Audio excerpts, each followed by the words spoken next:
Sahana vavatu, Sahano bhunaktu, Sahaviryam karavavahai, Tejasvinavadhitamastu ma vidvishavahai. Om Shanti Shanti Shanti. So we've covered section 1 of the text, which is talking about the nature of the Drik. And the discernment was between whatever is seen and the seer, in whose presence these are coming and going. And this coming and going, these are objects, these are forms. And these forms are arising out of something, right? Every form has an origin.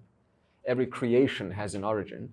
So the second section wants to talk about then what is this origin from which all of these drishyas come from, right? There are so many things in this universe, and we need to kind of, understand, because if I just sort of leave now and you say, oh, great, this is Drg Drsya, but then how do I explain this universe? How do I explain these forms? And why is there a universe? How did the universe come? And why did the universe come? And why are we here? Why could this Drg not just remain as the Drg and there's no problems, right? So now, well, that's not the case, is it, right? There is a world, and so we have to kind of, talk about the world and its origins. And so far we've talked about the three bodies. See these three bodies, right? The individual is just another kind of a creation, right? Out of many, many creations in this world. Now, the question is, what's the difference between something that is sentient and insentient? So suppose you say a rock, right? And you say, an animal or like a snake. Then what's the difference if everything is one reality? Then what's the difference between something that is sentient and insentient? And the difference is the insentient, right, only has the physical aspect to it. It's still the reality, right? It's not apart from the reality, but it only has a certain kind of dense matter, which is making the rock or, like water, right, or fire or wind. This is all insentient, right? So then what makes a sentient being? And a sentient being is something that has another body, which is called the subtle body. So this means that the material, the gross material, has to have some kind of an accommodation to host something that's much subtler, right? So for that reason, we have a brain. Your heart can't store your subtle body. Your lungs can't store your subtle body, right? Your legs can't store your subtle body. We have a specific instrument for that called the brain, yeah? So for the brain to kind of, to function, it has to receive the functionaries, right? These functions of the subtle body. So now when the scientists, they can only see how much? The scientists, when they look at your brain, they're only looking at this much. Right? And they kind of say, well, this is all who you are. You're just a physical brain, and that's all there is to a human being. So you need one more methodology to show you, through certain reasoning and logic, to show you that you can't be your thoughts can't be the physical brain, because, in other words, your thoughts are not isolated to your physical brain. Because, look at this, your brain can be in here, but you're somewhere else. Right? But your body and your brain is very much here. So just a little small thing like that shows you there's a capacity, a different capacity that is, right, that the brain enjoys, which is what we call the subtle matter. Another thing is, like I said, I can see your physical brain, but I can't smell your thoughts. I can't hear your thoughts. You also can't see that you don't have thoughts, right? And because everyone knows there are thoughts, but they're much subtler in nature. They're able to travel very quickly to the other side of the world. They're able to imagine something very quickly. But the brain is just slow, it's like chemicals, electrical impulses, jelly-like matter, right? So therefore, the difference is this subtle body. However, the question then comes, whether we're talking about the gross body or the subtle body, then where did the gross body and subtle body come from? And the next verse wants to start that conversation. Not just the gross and subtle body, but the whole universe. So verse 13.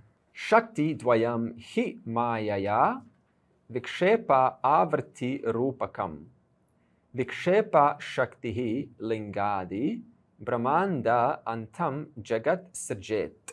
So what the verse is saying is, right, this reality, this drg, which is only one in this universe, it enjoys a capacity to manifest the entire universe. And this capacity, kind of like this, this awareness, okay, it's a symbolic picture. And see how there's a person standing, right? Inside its belly is this whole capacity to form a universe. Now, you can't see that capacity right now, right? Because it's kind of like in your stomach. But when it manifests, what do we see? We see the entire universe. So the capacity, which is which we call Maya, it has no existence, just like anything else has no existence apart from this drg, because the relationship between this capacity to manifest the universe and this drg is a satya-mithya relationship. So this means, for example, if you're, for example, a woman, right? And the woman, suppose she doesn't have a child, and she has the capacity to produce a child. Yeah? But if she doesn't produce a child, does that define woman in any way? Like, does it like make her less? Does it make her more? Does it, make any statement about her? No. So the capacity to make a child is what we call her incidental blessing. She's blessed with this capacity to develop a child, and it's an incidental thing. So what does incidental mean? It is entirely dependent upon her. Without her, right, there can be no child, right? So in her, no matter where she walks, where she goes to, whatever conditions she has in her life, at any moment she can make a child. Suppose she's a healthy woman. So what's the relationship between the ability for her to make a child, or that capacity, and the woman? What's that relationship called? Satya-mithya. Now, why is it a Satya-mithya relationship? Because the woman can, because the woman remains woman, whether, right, she has a child or not. She is, right, independent. The ability to make a child doesn't define her, but the child-making capacity entirely depends on the woman. Okay, is the woman only that capacity to make a child? She's much more, isn't she? So in other words, the capacity doesn't define her. Whether she decides to make a new world of itself, a new intelligent world or not, she remains and even when she does make a child, right? Even then, she still has that same capacity to make another child. Okay, so it's a Satya-mithya relationship. And what is this capacity in consciousness, right? We call this Maya. And Maya just means all knowledge and all Shakti. So there's not one thing that's kind of like, outside of this. It includes all of the Shakti that's possible. So your Shakti, your power to make, as a woman, right, to make a child is Maya's Shakti. Your Shakti to sing is Maya's Shakti. Your Shakti to work things out is Maya's Shakti. Your Shakti to learn to walk is Maya's Shakti. Your Shakti to, to kind of create something new out of nothing, like make a program or something, is Maya's Shakti. Whatever capacity, whatever strength you have is Maya's Shakti. We have yogis, right, who kind of learn these special things. They can, walk, apparently levitate and so on, even though we haven't really seen that ever, right? But whatever, right? They can do these special things. Some people have karate skills, and they can, I heard, kind of stand on one single finger, your whole body's up, and then you're holding yourself on one little index finger. Amazing. Some people go to the gym and they have big muscles, and then they kind of, hey, look at me, I'm a big person. And what other powers do we enjoy as human beings? What other powers do we enjoy as human beings? You can imagine. Huh? You can imagine imaginary powers. Yeah, imaginary. Yeah, even to imagine, right? Even to imagine, is that a power? Even that is a power given, right, to the person. What other powers do we have that we enjoy, that we can't live without? Creative, inventive. Yeah, to invent things, to be creative.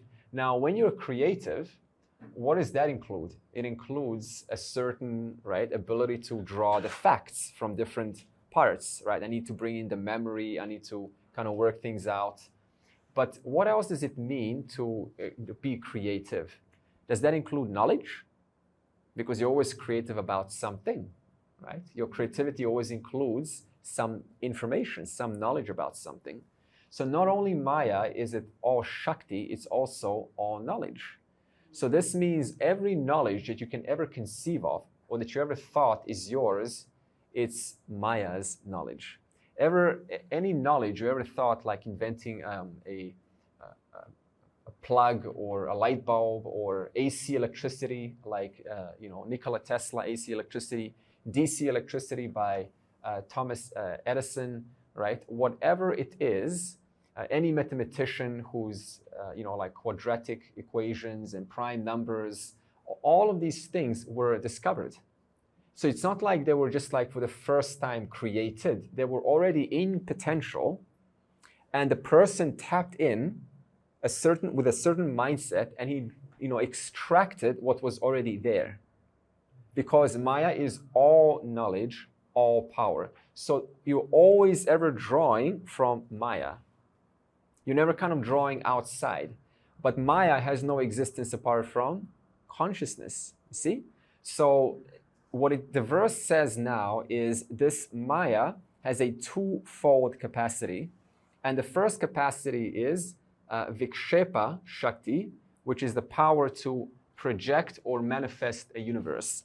So this is why we have this picture here now. This is Vikshepa Shakti, right? And so the reason I put this little hand there is it's kind of like, that power. Like I have the power, and this power has no existence apart from consciousness. And when this power, right, activates, when this power is active, then from its all knowledge, all capacity, that means the blueprint for how things are, the laws and orders, gravity, biological laws, psychological laws, how things are to work, to be put together, what happens when there's a cause-effect relationship between two things. If you look at a cell of a human body, like one cell grows into or divides into 4 cells. Right now, where does this knowledge come from? Right? What tells it to grow into 4 cells and then into 16 cells? Where do you find this? Like it's just a cell. Where's this intelligence that's causing? Where's this knowledge that's causing the cell to divide so much so until it produces a fetus, right, or a zygote? And not only so, it started with a single cell organism, divided, multiplied until eventually what happened? It started to form itself into a shape, like arms. You've seen the little thing on YouTube, right? On arms and legs, and you kind of started to make out a human being. And eventually, what happened? It starts to create separation between the arms and the torso, and starts to form the head, and then it starts to form the brain, and the entire organism is put together. Okay, so out of its total blueprint for all things, how they are to work, connecting the past, present, and the future, storing the causal body keeping track the causal body for every person. If you do something, tomorrow, that result comes back to you, not to someone else. Are you keeping track of that? No, you just show up tomorrow, and tomorrow gives you that. This is an order. This is an intelligence. that perfectly keeps track of a cause-effect relationship for trillions and trillions of living beings throughout the universe. This is not the only world, by the way, that we have. This is just one of the many. In the Vedas, it talks about, the 14 lokas, and then it's just, right, one of the, it's not just 14 lokas, but then Brahmanda, right, the whole cosmos, infinite Brahmandas. There are also universes? So when we say universe, the definition of a universe, jagat, is time, space, and all of the objects accommodated by time and space. Now, when I say objects, I'm also including different worlds, different worlds. So by definition, there's only one universe, but in that one universe, there are infinite worlds populated by different beings, different jivas. But only one universe. Because all time, all space, one time, one space, right? Which is seen differently from different standpoints. So from our Earth standpoint, that same time and space is very different than someone in heaven.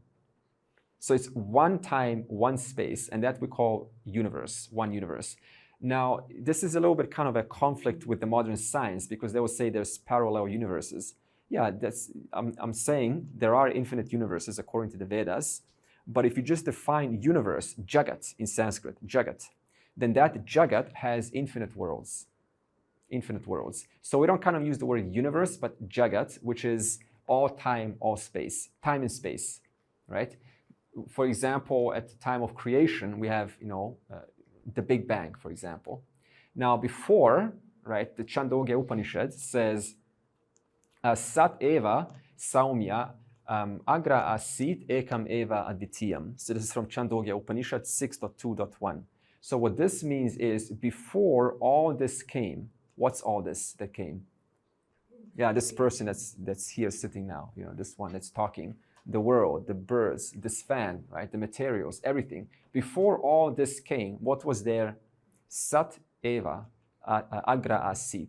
Existence alone was. And what kind of existence was it? Ekam eva aditiyam, one without a second. Okay, there was one drik without a second. And then what happened? It's Maya Shakti, which is all knowledge, all power, right? It manifested the universe. It manifested the universe, and then what happened? How did it manifest the universe? Before we discuss then what happened, how did it manifest the universe? Vikshepa Shakti, which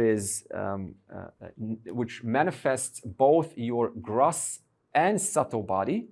And when it does manifest gross and subtle body, is it a random putting together? Like, are you like, just, if you look at your body, there's a structure there. A heart is in the center for a reason, right? So it can kind of, be a center from which blood can be pumped out, right? Your arms have, why not 6 fingers? Why 5 fingers, right? Why not 3 legs? Why 2 legs? I just ask this question because if you had 3, for example, you have too much. You don't need so much legs, right? So there's an intelligence that determines how a jiva is to look like.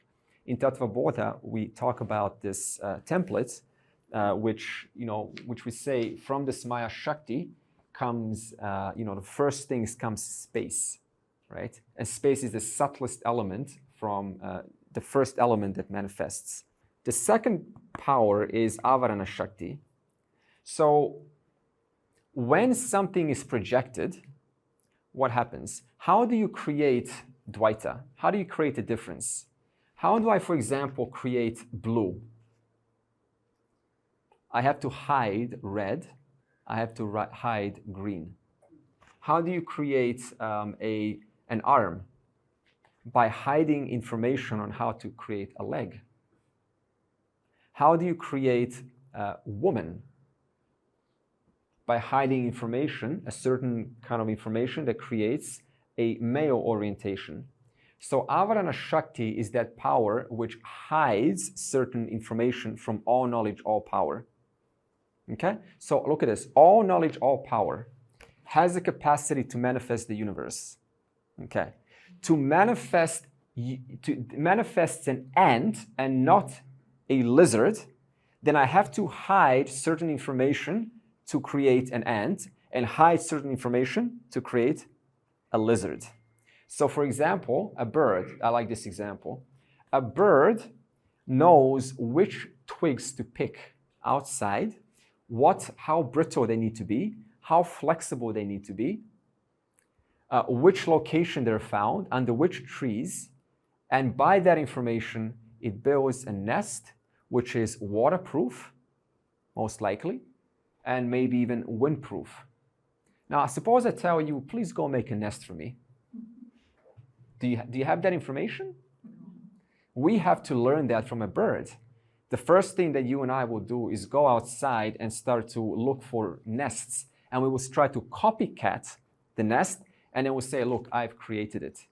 So from the bird's standpoint, that information is not hidden. From our standpoint, that information is hidden. A raccoon knows how to, it doesn't know how to peel a banana, but a monkey is given that information. So the way that you create differences in the universe is you hide certain information. And what is hidden for every single human being? Knowledge of who you are. That's why nobody knows who they are upon birth. Nobody. That's why we're born, right? Because we think we're this much. So what creates all of this kind of, I don't know. When you say I don't know, that's because of you're hidden that information. And to unhide that information, what do we need to do? To unhide that information. You need to look into the knowledge that addresses that subject matter. So we've been unhiding information for the longest time ever. We've been unhiding how to be a cook, unhiding how to be a great orator, how to make money. But one thing we have not unhidden, which is why everyone's born, is what is the nature of who I am. It's only when you unhide that through your own efforts, then you destroy that ignorance, because that's what knowledge does. Until I don't know, I suppose I don't know, for how long are you not going to know? Until you know. Yeah, for how long are you not going to know something? And therefore it's going to keep on producing problems because you don't know it. For as long as you don't know. But you're given the capacity to know. And the moment you know, then the problem simultaneously is no longer a problem because you've solved the problem. Okay? So Maya has two powers, power to project and power to veil.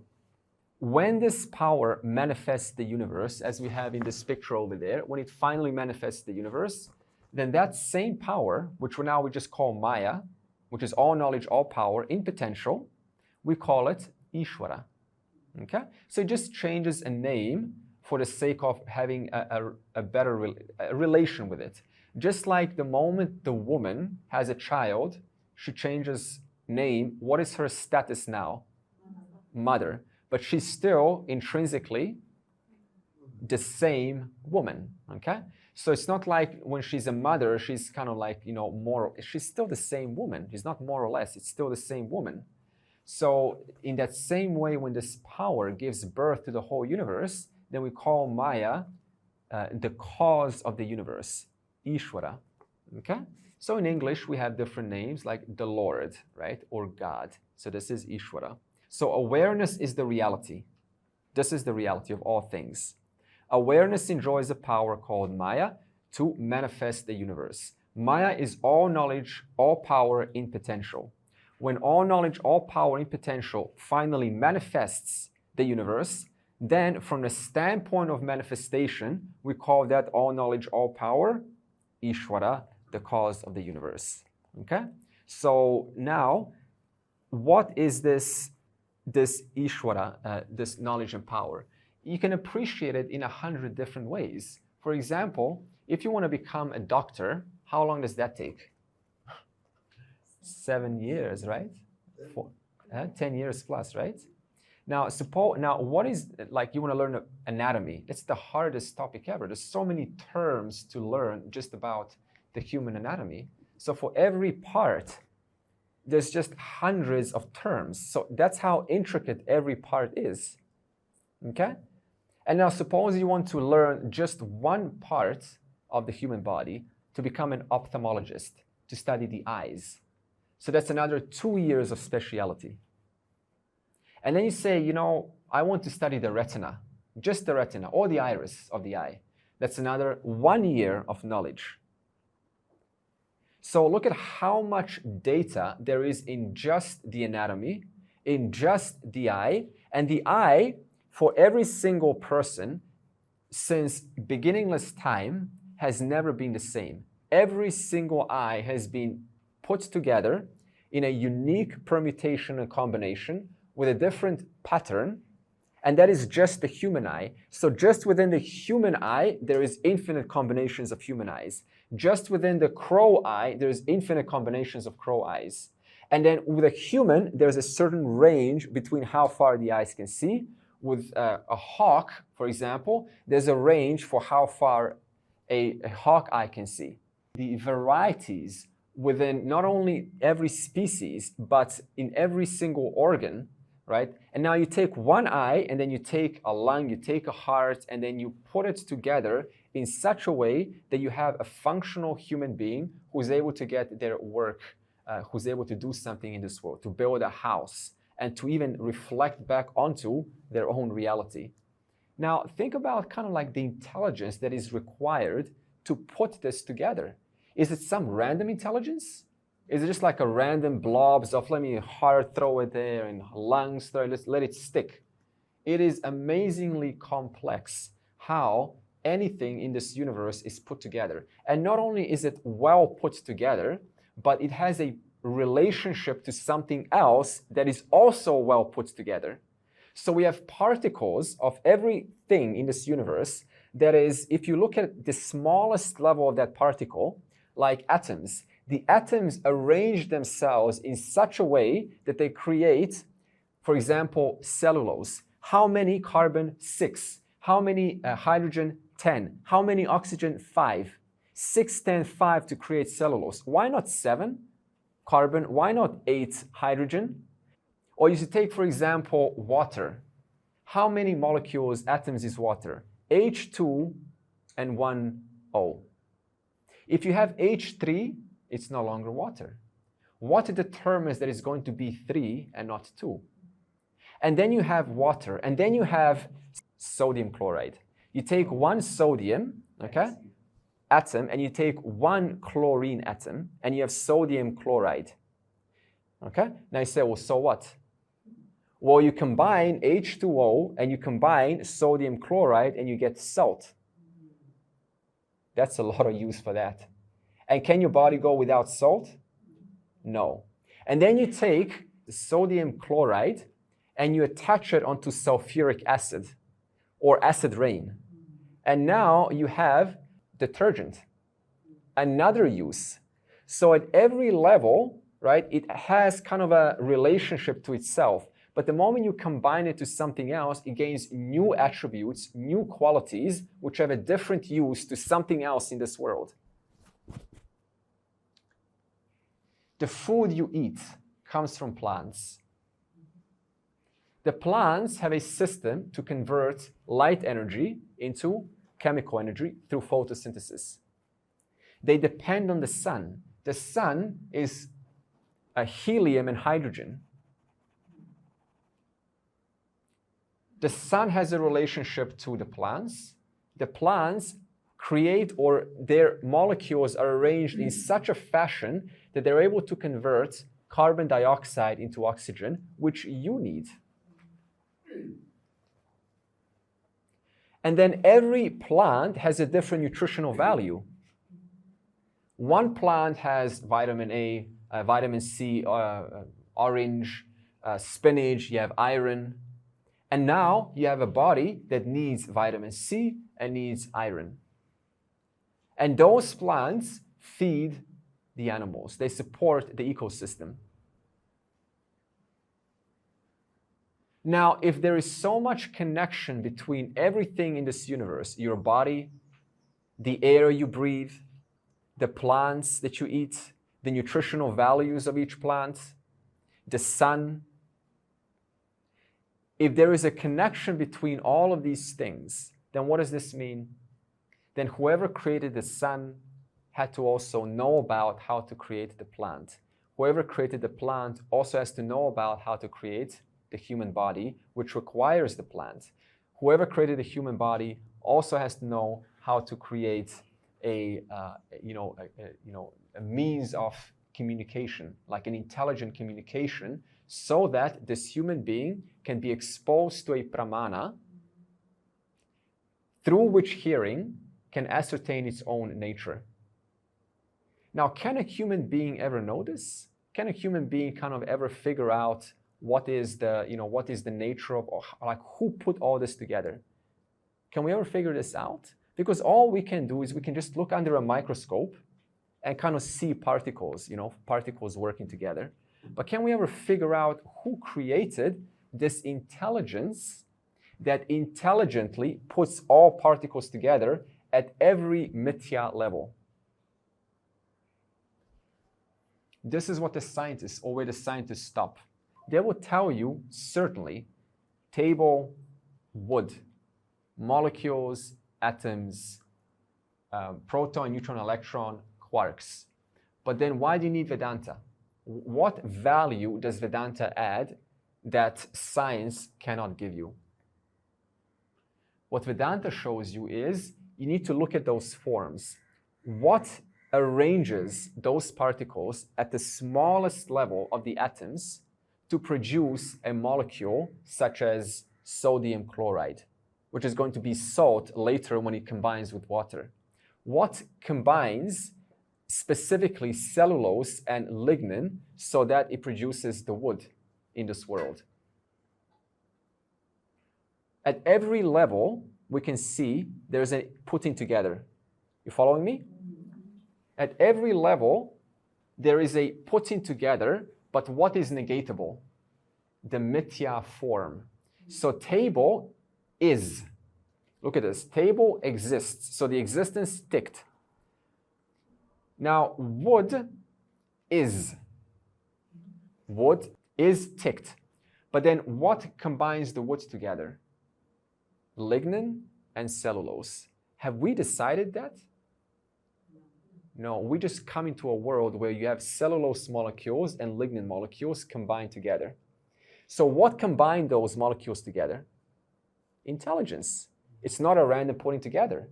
So table negated, wood negated. Now those particles you can also negate, those lignin and cellulose, but they are arranged, aren't they? They are arranged. So intelligence remains. Not only is there intelligence, but there's also existence. Now you go smaller, you go at the atomic level. What combines 6C, carbon, 10 hydrogen, and 10 oxygen? What chooses that number? Is it a random putting together? Intelligence. Therefore, intelligence remains at that level also. But I can also negate the carbon, hydrogen, and oxygen if I look deeper. Now it's just a matter of quarks. Now, what chooses that is going to be a certain quark up and certain quark down to produce a new electron and a proton? Because every electron and proton that makes up the atom also is made up of something even smaller. So at every level, we have two things: existence and intelligence. Can you see this why? Existence and intelligence. Because at every level, there's an intelligent putting together to create the next level upwards. And you combine that level intelligently together to create the next level upwards. And at every level, there is a function to something else. So two things remain.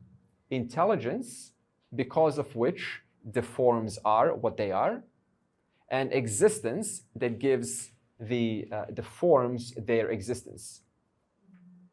So if there's only two things, then what does this mean? What's then the relationship between intelligence and awareness, or is existence? Because that's the only two things that are there. Because that's the only two things that are there. I was able to negate the wood, negate the table, negate the atoms, negate the molecules, negate the quarks, But what can I not negate? Existence and intelligence at every single level. This is why we say existence, intelligence has no existence apart from Drg. The relationship to understand this is in Chandogya Upanishad. There's a nice metaphor. They say, what's the relationship between this intelligence and awareness? And I say it's very simple. It's like salt inside an ocean, right? Now, salt inside an ocean, if I put some salt in water, where is that salt? Can you see it? It's invisible. Does it mean it's not there? No, it's very much there. So the intelligence never has its existence apart from the final reality. That's why we say Maya has no existence apart from awareness. They are inseparable. So intelligence having no existence apart from awareness, in the presence of awareness, intelligence manifests the universe according to different laws and orders in which all of the intelligent putting together are operating and interfacing together in the past, in the present, and in the future. And this intelligence we call Ishvara. Where is this intelligence? Where is it not? Yeah. Where is this? If this intelligence is the cause of the universe, which is projecting this universe right now, it's projecting your body, it's projecting your heart, your brain cells. Are you dictating where your brain cells are going to fire and wire? Are you dictating how the food is going to get digested when the food is in the stomach? It's happening on its own because there's an intelligence. What happens when the food enters the stomach? Release certain enzymes and start to digest the food. I don't do any part whatsoever in that whole creation. Yeah, I like this example in chapter 7 of the Bhagavad Gita, verse 7.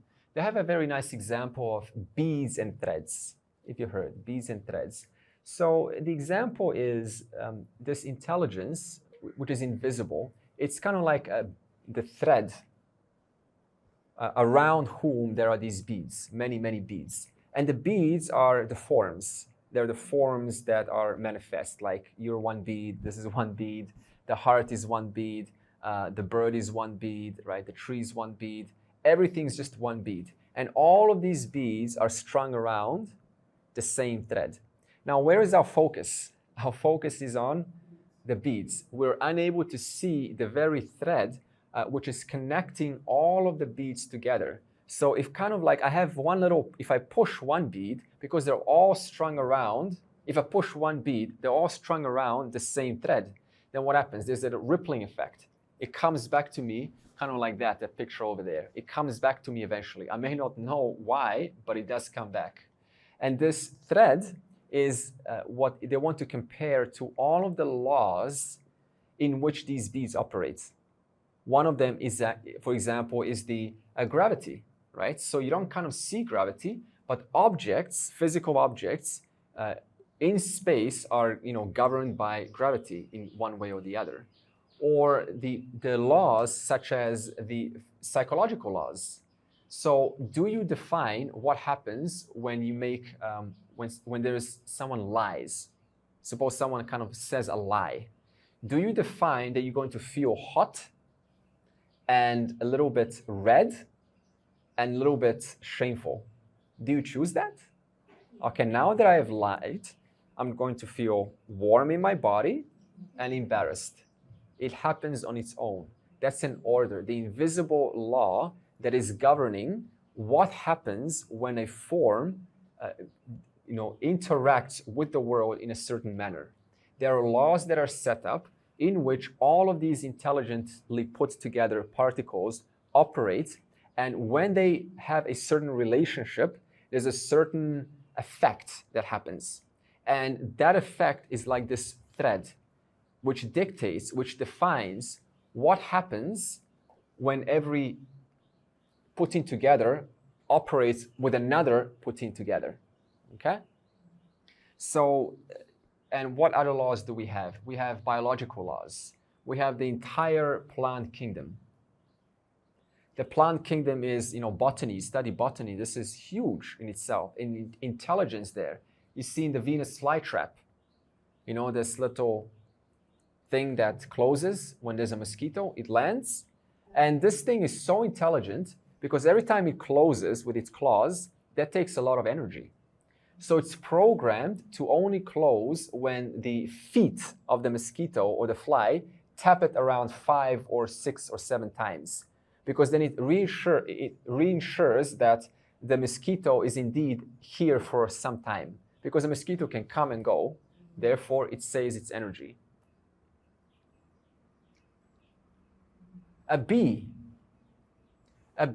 goes onto the field. And it's programmed to know what particular flower to pollinate. It knows how deeply to claw in itself into the stamen, I believe it is, and extract that nectar. And then it brings that nectar and also uses that for its food.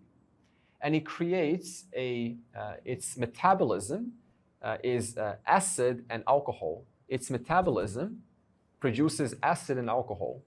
And from acid and alcohol, which comes from the food that it eats, from the plants, from this acid and alcohol, it produces the material to produce the wax. Now, how is the wax structured? Hexagonal, right? 6 shapes. So how does a bee know this? Does it read a manual? So for the bee, this information is not hidden through Avarana Shakti. It's given this information. So now if you look at the entire structure of the bee's, how do they call it? The bee's hive, the bee's hive, right? So now you have the bee hive, right? The hexagonal, the 6 shapes put together. That whole structure depends on the secretion of the bees to create that wax. The wax depends on the metabolism of the bee, alcohol and acid. Alcohol and acid depends on the plants it eats. The plants it eats depends on the soil. The soil depends on a well pollinated, well furnished, fertile ground. Fertile ground.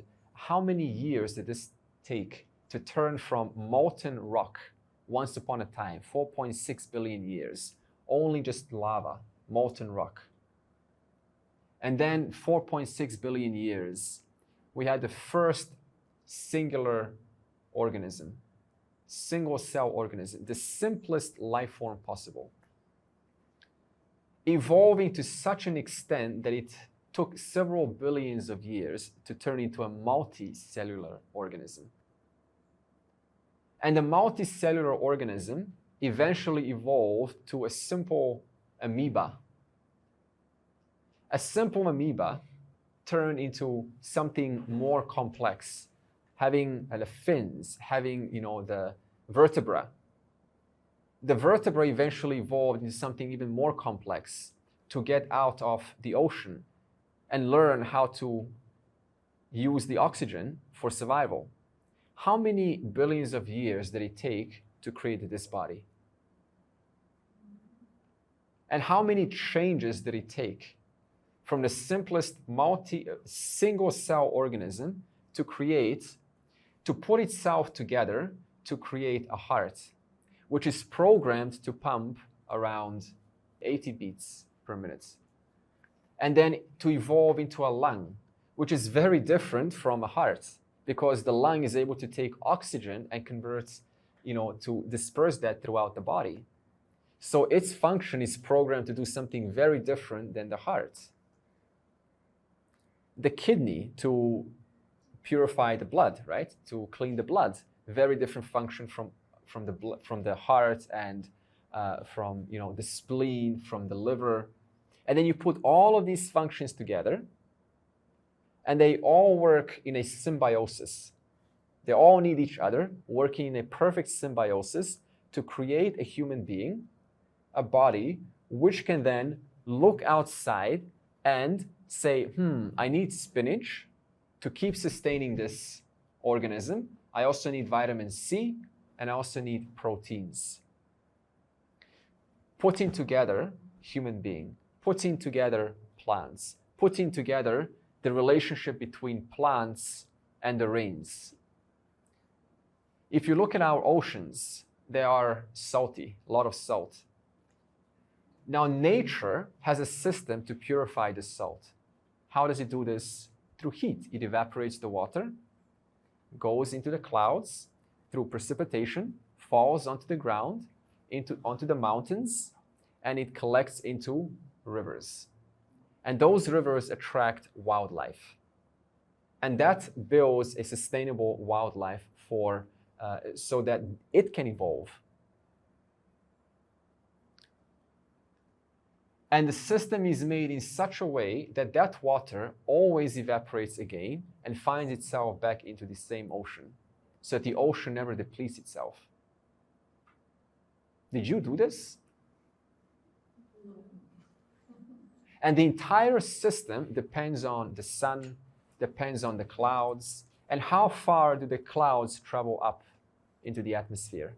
Just the right distance, so they're able to hold that water vapor until a moment comes for them to fall down and supply the right water, the water for the wildlife in that region. And when the water falls down, it attracts wildlife and it creates homes. And those homes are able then to, advance, evolve slowly. And when they evolve slowly, you have an entire ecosystem that gets built around that one area, like in safari in Africa. You know, when the elephants come around the rivers, every year they have to migrate, I think, north, because of when the water starts to come, south. They know exactly where to walk. The birds know exactly where to fly when they're migrating during seasons.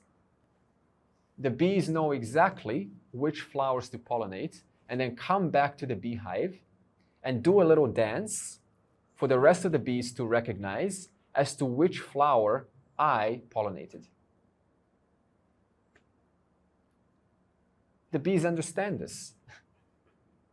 Intelligence, at every level that you look, is there intelligence there? And this entire intelligence is what we call Ishvara. So if this intelligence is that which produces everything and puts everything together, including you now, capable of listening and understanding the English language, and puts everything together, then where is this intelligence not? Can you find a place where this intelligence is not? The whole thing is nothing but intelligence. Because at the level of table, it's gone, right? Table is gone because if I come to the wood, table is gone. I come to the molecules, the wood is gone. I come to the atoms, the molecules are gone. I come to the quarks, the atom is gone. So where is a form in this universe? Where is a form in this universe then? Where is the wood here? Because when you look into the wood, what do you find? You can't find it there, can you? But what can you find? The intelligence putting together that form and making it what it is. You understand this? If you zoom in right now, I can't find the table. I can't find the wood. I can't find the molecules. I can't find the atoms. But what can I find at every single level? Intelligence putting together every single mithya level. At every mithya level, there's a putting together. So now, if you think about the universe through the eyes of this knowledge, is there such thing as form, or it's only intelligence? It's kind of like in your dream, isn't it? When you dream, what does your mind do in a dream?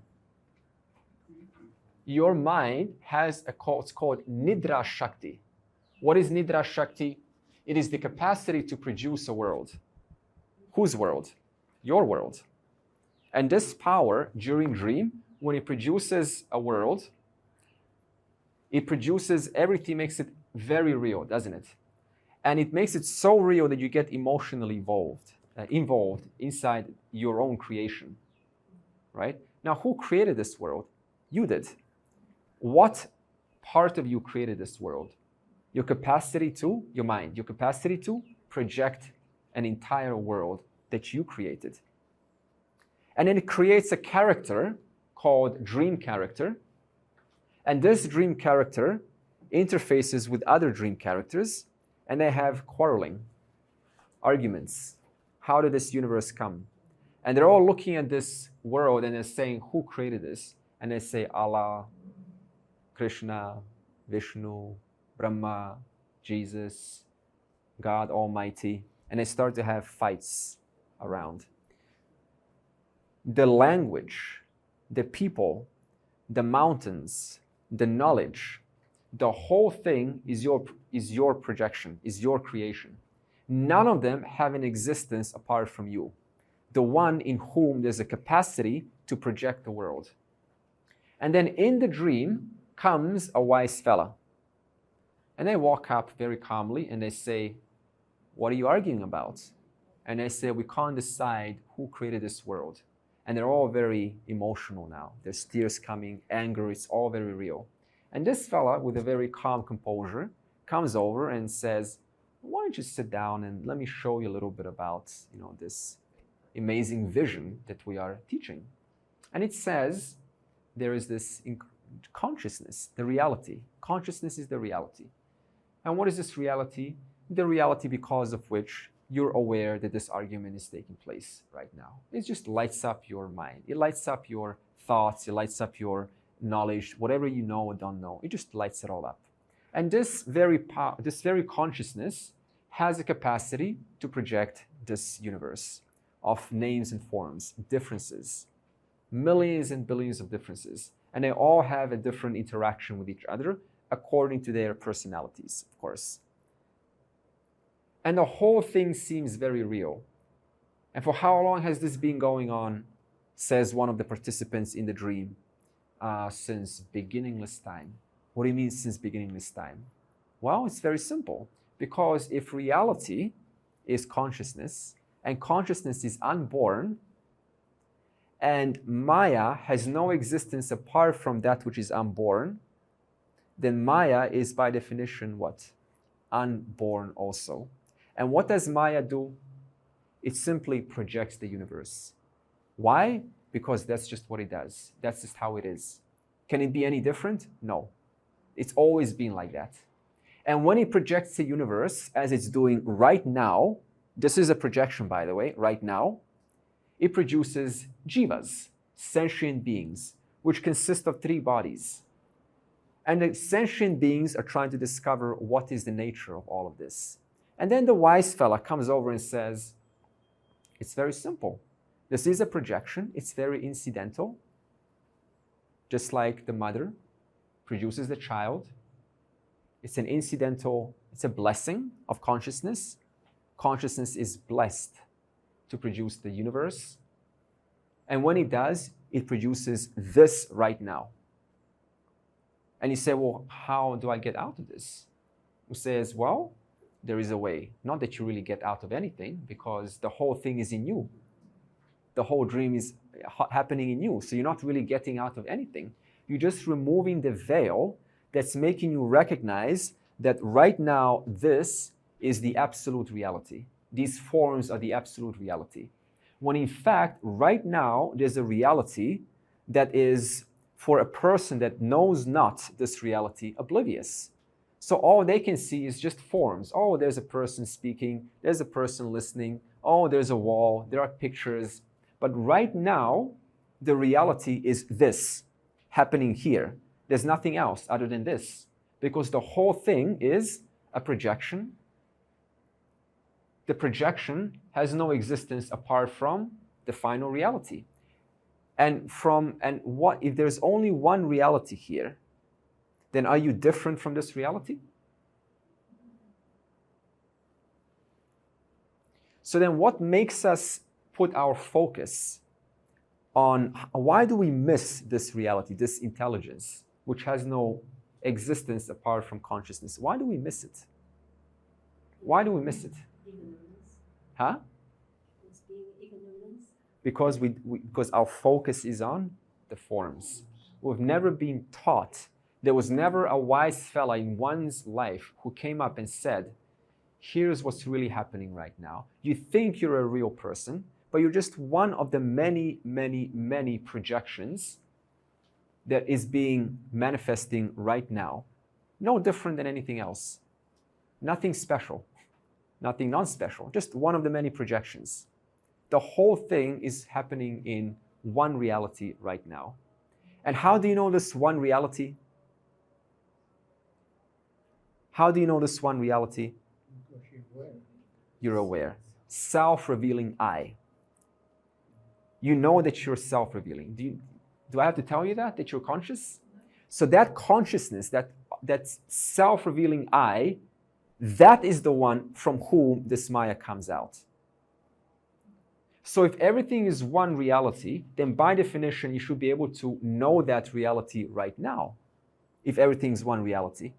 And then the next question I ask you, then where is that one reality? And your answer is? It's here now. And how is it known directly? I am. And then how do you explain all of these forms? You bring in the teaching, Maya Shakti.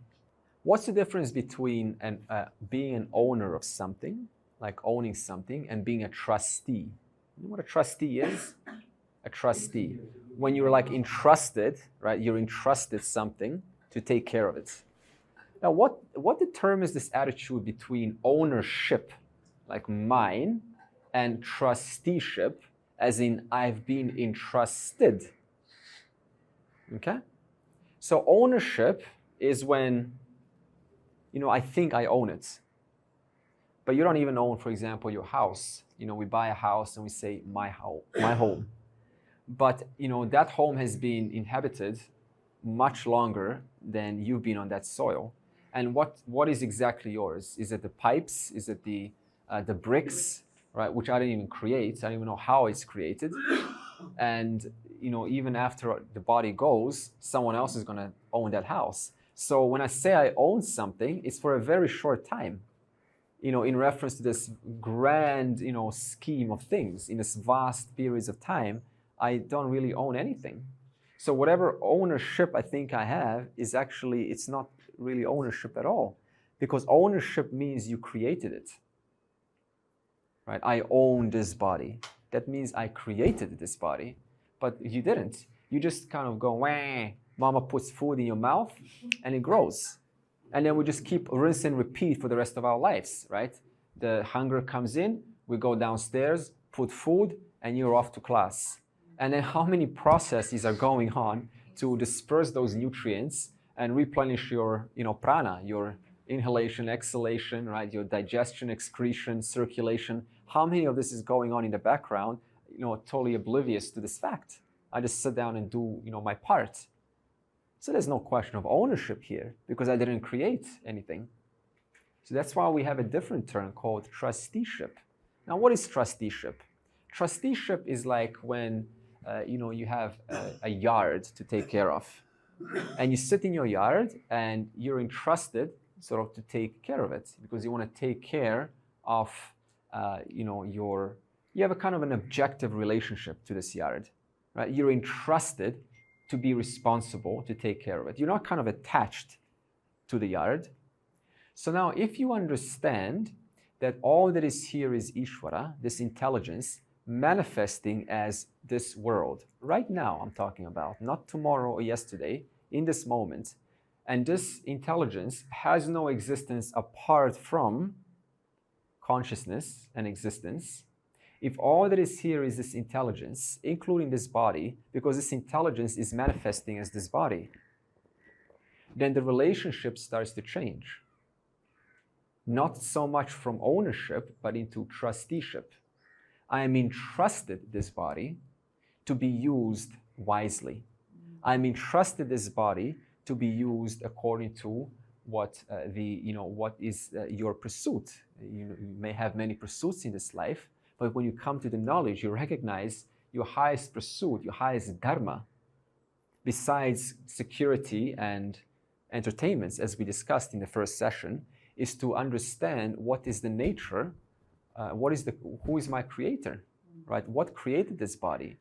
So therefore, if I didn't create this body, I was entrusted this body. By whom? By Ishvara.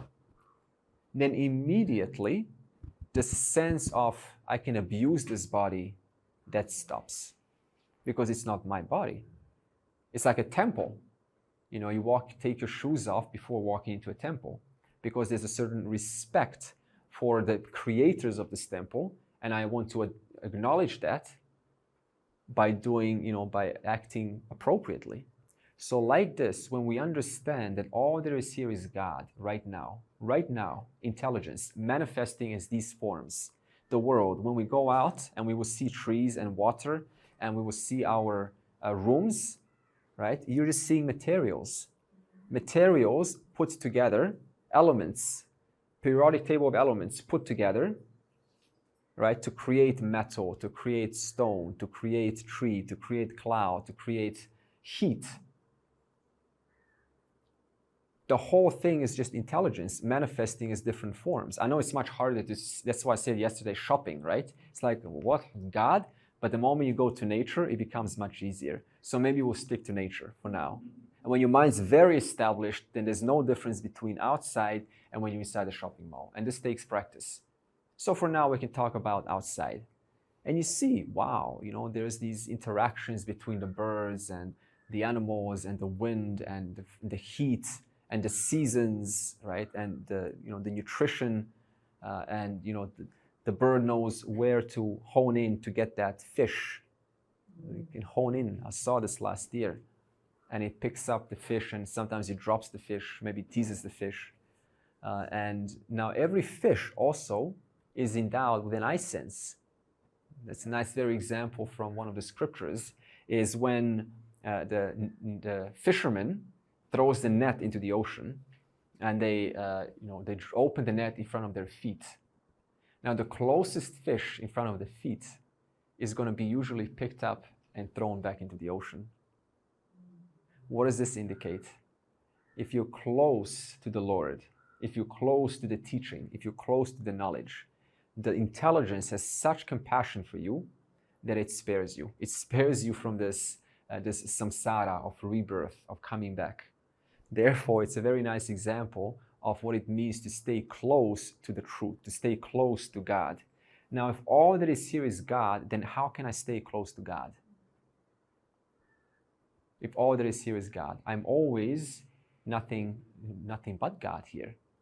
But when it says stay close to God, what it means practically is stay close to the knowledge. Because as Nitin said, the moment we go back into the world, it tends to pull the mind back, right? Even though you intellectually know all that is here is God, obtaining as this world, it kind of feels like I'm distanced.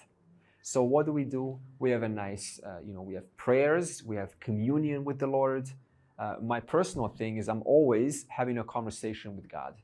Always. It's a personal relationship that you have with this intelligence. When I'm outside, instead of seeing trees, I understand it's all intelligence. At every level, it's intelligence. And the moment that comes, the whole teaching comes at once. Usually I say Om Tat Sat. It's my favorite mantra. I chant every single morning and evening. Om includes the three states. It can also include your three bodies. It can also include the three times, past, present, and future. It can also include, what else is three? Number three. Three states, three gunas. It can include whatever you prefer.